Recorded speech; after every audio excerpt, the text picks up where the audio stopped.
5 vérités à propos de la peur. Bonjour, ici Alain Boutillier, formateur de coach prospère. Aujourd'hui, je vous partage 5 vérités à propos de la peur qui peut freiner votre épanouissement en tant que coach et comment passer à l'action malgré celle-ci. Marie est une coach en gestion qui est nouvellement formée et pour se faire connaître, elle décide de participer à un petit déjeuner d'affaires organisé par sa chambre de commerce locale. À cette occasion, Marie rencontre différentes personnes issues du monde des affaires, dont Pierrette, qui est une directrice des ressources humaines pour une entreprise qui compte, disons, une cinquantaine d'employés. En discutant avec Pierrette, Marie apprend que l'entreprise en question est en restructuration de poste et que cela va causer beaucoup de résistance au changement chez les employés. Marie et Pierrette ont une bonne conversation et s'échangent leurs cartes d'affaires respectives avant de quitter cette rencontre. Maintenant, Marie retourne à la maison avec un grand enthousiasme. « Wow! Je me suis fait un très bon contact! » Et à bien y penser, je pourrais très bien coacher leur employé et les aider à s'approprier plus facilement leurs nouvelles fonctions.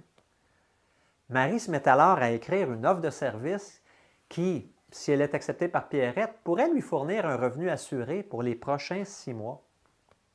Alors, elle en parle à son conjoint et celui-ci est très supportant et l'encourage à aller de l'avant dans sa nouvelle carrière de coach. Par contre, chaque fois que Marie pense à prendre le téléphone et pour appeler Pierrette, pour fixer un rendez-vous et lui présenter son offre de service, il y a quelque chose qui la freine dans son élan. Et Marie, elle se dit intérieurement, lorsque je serai moins craintive, je vais faire l'appel. Alors, le temps passe. Lorsque je vais me sentir plus confiante, je vais faire l'appel. Le temps passe à nouveau. Marie attend plusieurs semaines et elle se dit finalement que Pierrette a dû oublier son nom. Alors elle abandonne son beau projet. Marie est victime d'une peur qui malheureusement est bien présente chez beaucoup de coachs. C'est peut-être votre cas aujourd'hui. Moi, ça l'était pour moi au début de ma carrière. Alors, comment faire pour mieux gérer cette peur et passer à l'action malgré tout? Bien, moi, je vous présente 5 vérités à propos de la peur tirées du livre « Trembler mais oser », dont l'auteur, c'est Susan Jeffers, PhD. Moi, j'ai la version anglaise « Feel the fear and do it anyway ». Vous allez pouvoir retrouver ce livre-là chez tout bon libraire de votre choix. Donc, la première chose qu'elle dit, Susan Jeffers, c'est que la peur ne va pas partir tant que je continue à me développer. Ça, c'est la première chose. Tant que vous continuez à évoluer, à faire grandir votre rayonnement, à élargir vos compétences, à prendre de nouveaux risques pour développer la pratique de vos rêves, vous allez ressentir de la peur, ce qui est tout à fait normal. Alors ça, c'est le premier concept. Deuxième chose, la seule façon de se débarrasser d'une peur reliée à une situation précise, c'est de faire quelque chose. En fait, c'est de faire ce qui vous fait peur finalement. C'est de sortir et faire cette chose. Le faire cette chose vient avant que la peur ne disparaisse. Ça, c'est le deuxième concept.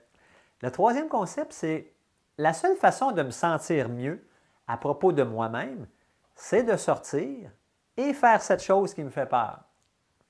Encore une fois, faire cette chose vient avant le sentiment de me sentir mieux.